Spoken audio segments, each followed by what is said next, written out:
So I'd like to ask you, who is fighting the war? Is it a war between Ukraine and Russia? Well, on the surface, it appears to be so. But, if you look at the situations closely, it would appear that there are Russian people in Ukraine and Ukrainian people in Russia. And linguistically speaking, in Ukraine, there are people who would speak Russian. And, although in the capital Kiev, there are only signs in Ukraine, that is a government policy. People do speak Russian, because of the really close relationship between Russia and Ukraine. So, nobody wants war. Russian troops, the soldiers don't want to go to war. Of course, they don't want to go to war. I mean, they would rather have a really great time with their family members and lovers and friends and so on.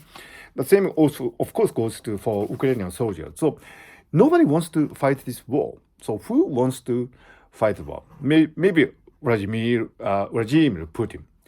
But even Putin, when you think of Vladimir Putin as a person, when he was a kid, he was just a eager kid who wanted to work as a KGB, and there is a really interesting anecdote that the KGB staff, when the young Putin visited the office, said that KGB wouldn't hire anybody who accesses the organization on his or her own initiative. That is understandable. That is because when somebody is actively interested in the secret agency, maybe there's something wrong with the person. So KGB, Putin wisely stayed away from KGB and studied, heard, and then KGB hired him. And if you look at Putin at this stage, he was just a young, eager man, and he practices judo. And judo is a sport where you show respect to your opponent, and so there's that Putin too. So maybe this is a war between the grown-up Putin and the young Putin. When Putin attacked Ukraine, what he is injuring might be people who are equivalent, like the young Putin. So he might be actually attacking his past, self. And probably this is a war between the reporters and those who are reported. Media, let's face it, whether it is CNN, BBC, Fox, ABC, NBC, they actually profit from this thing. Because when war happens, people are drawn to the news networks, and of course the media people don't want war. But deep down, they might actually be welcoming the war, because if you look at the history of media, for example, in the Gulf War, CNN experienced a really rapid growth in their revenue because of their coverage. Of course, they did a really great service reporting the war, but it is a fact that, in general, war is a really great occasion for the media to grow. And, so the media actually might profit from this thing, but, there are no profits for the people who suffer and who are just reported. So there's this dichotomy between the reporters and the reported. So this might be a war between media and the general public. And also, some people say that this is a war between West and Russia. But I have always a problem with this concept West. What is a West? It's just a convenient term to describe ill-cooked, half-cooked concept. For example, if you think of people who are in Russia and who are engaged in performing arts like ballet or opera in St. Petersburg, for example, don't they belong to the Western civilization? Of course they do. So what is the West? I mean, there's no such a clear distinction between the West and Russia. And put some nation as an opposed to this concept of West as a free world or so on. I think it's a political propaganda, and it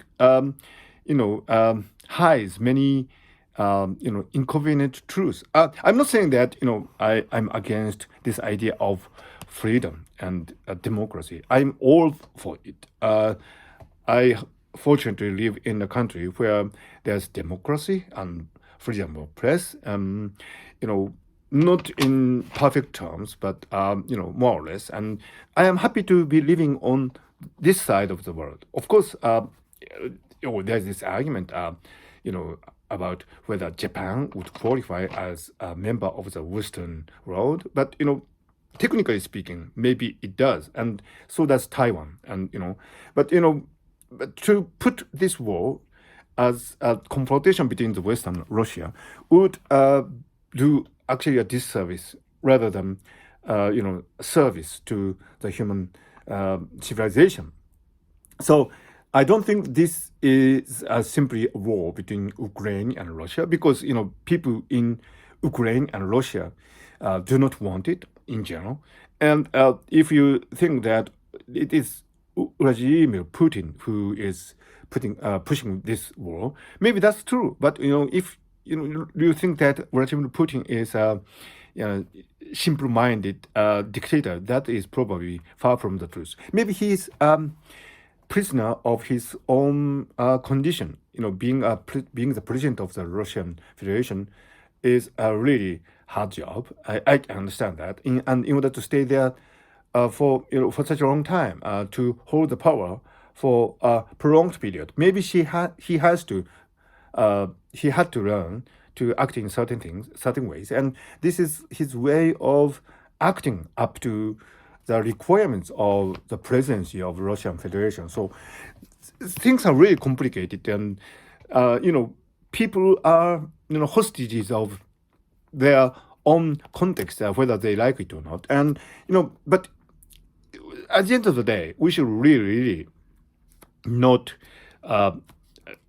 we should not let this war happen, because there will be bloodshed, there will be people injured, and there will be tears, and for no reason.